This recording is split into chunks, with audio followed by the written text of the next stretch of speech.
Dieu, ban esprit surnaturel et même ban dirigeant humain comme ban les rois et ban juges. Nous allons des trois versets bibliques ensemble là, qui Elohim, il fait référence à un homme, à ban idole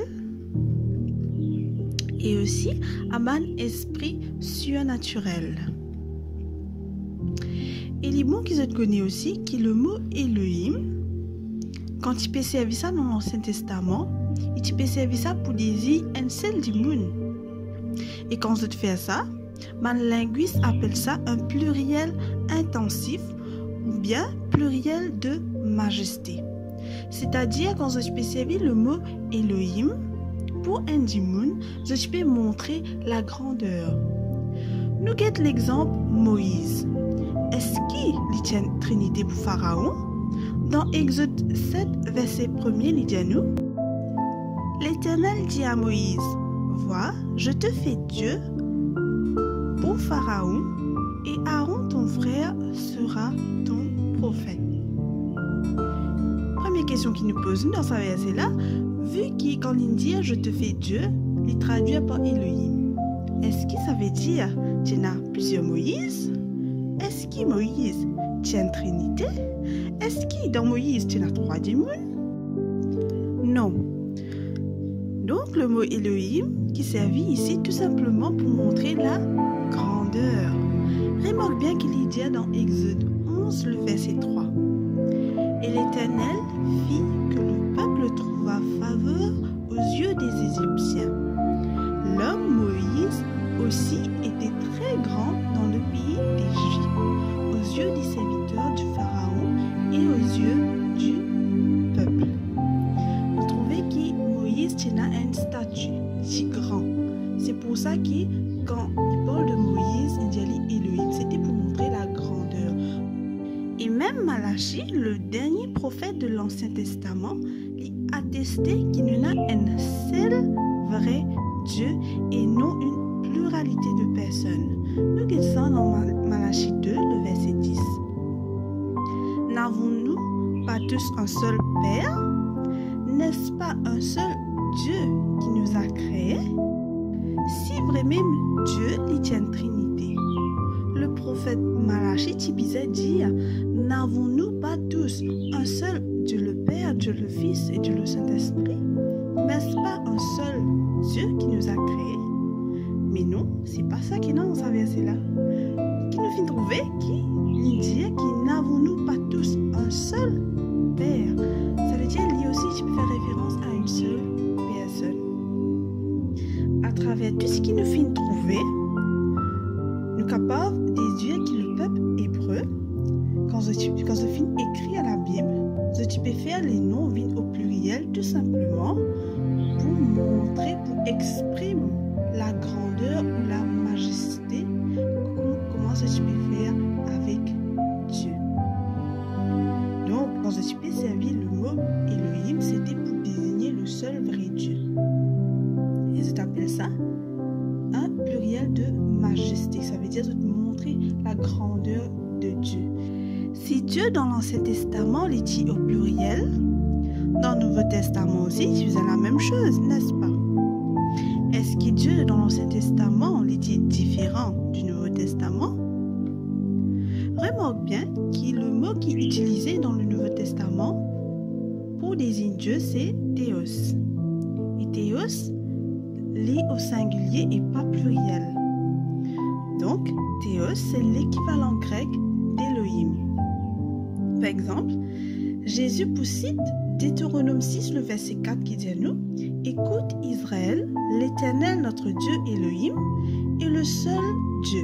Et Jésus cite ça dans Marc 12, le verset 29 qui dit à nous: Jésus répondit: Voici le premier, écoute Israël, le Seigneur notre Dieu, Théos, est l'unique Seigneur.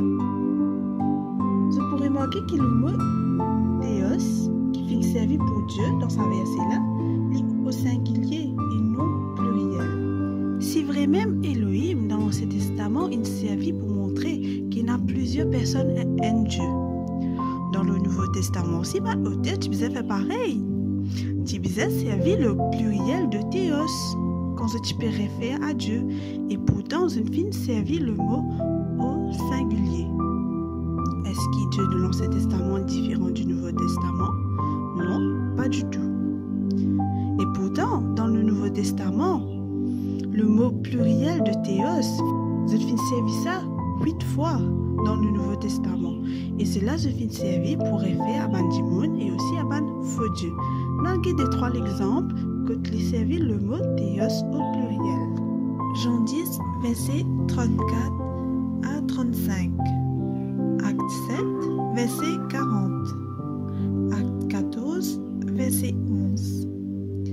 Acte 19, verset 26.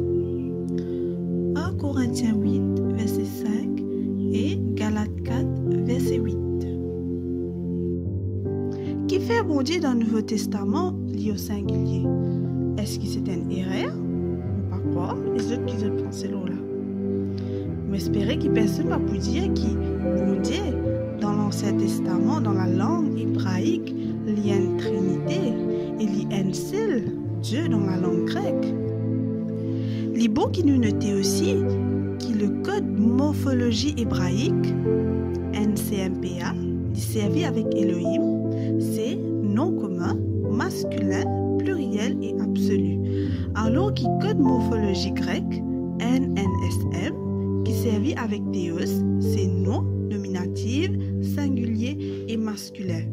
On repose la question, est-ce que le Dieu de l'Ancien Testament est différent du Dieu du Nouveau Testament?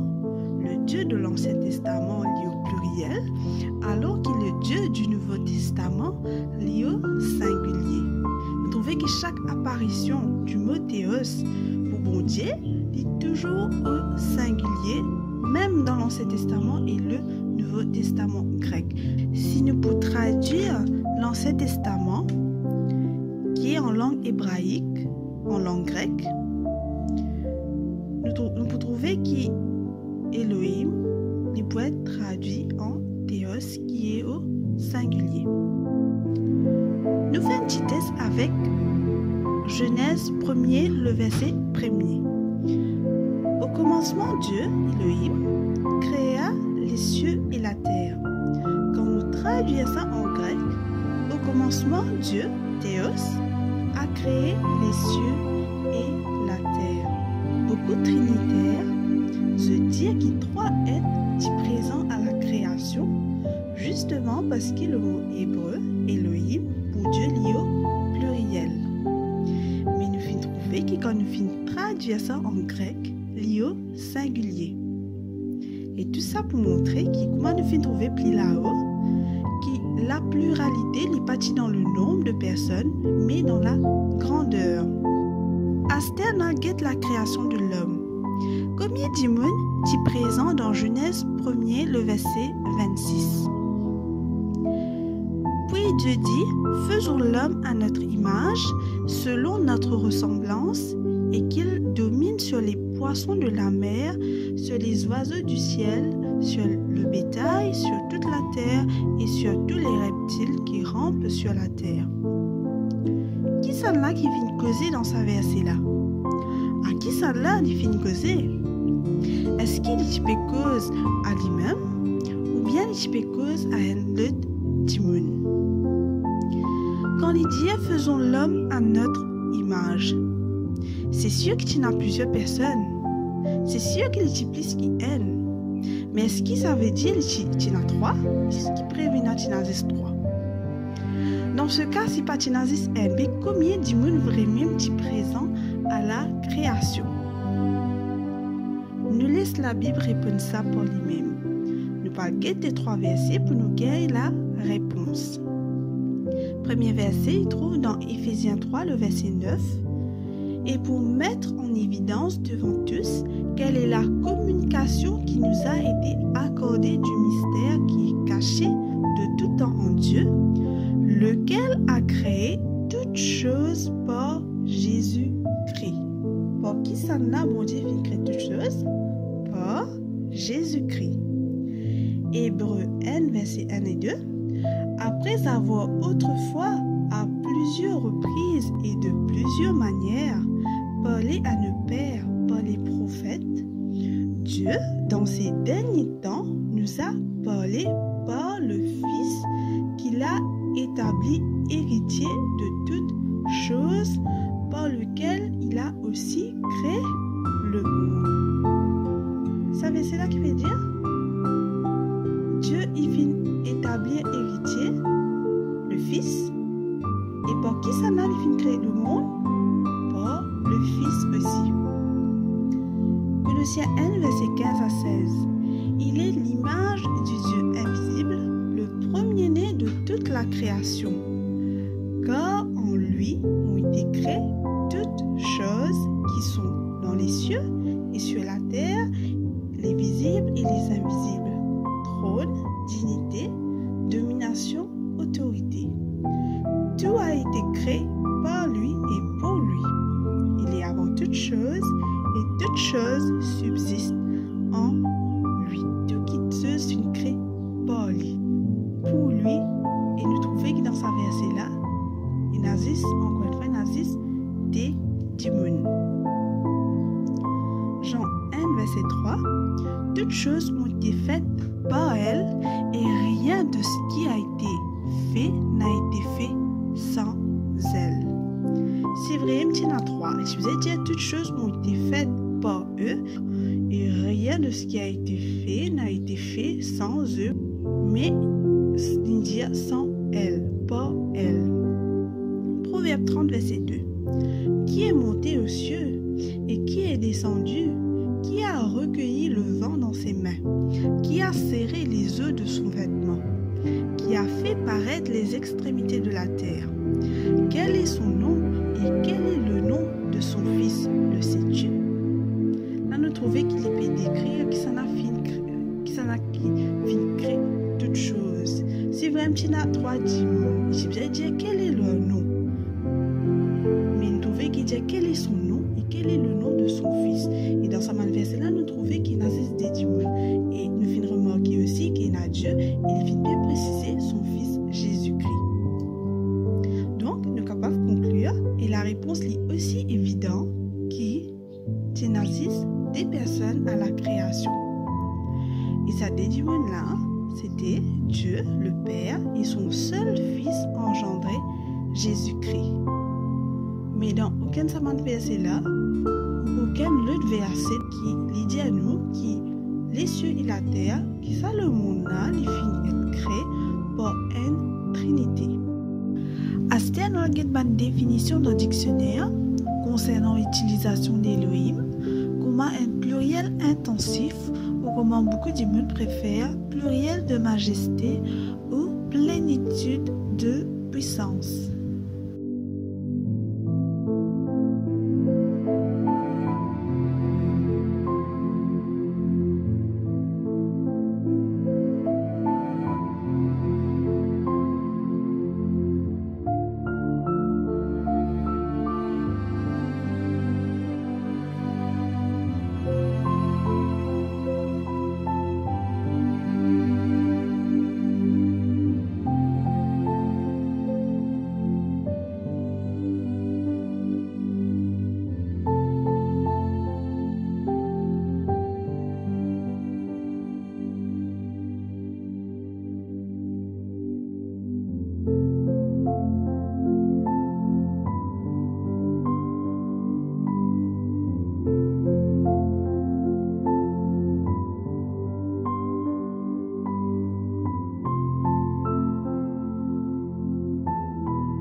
Dictionnaire, je peux trouver une idée fantaisie qui Elohim, il y a une trinité. Parce que la vérité est impossible de nous éviter ça. La vérité n'est pas capable de cacher de lui. Préférable qui se t'inquiète ce que la Bible dit et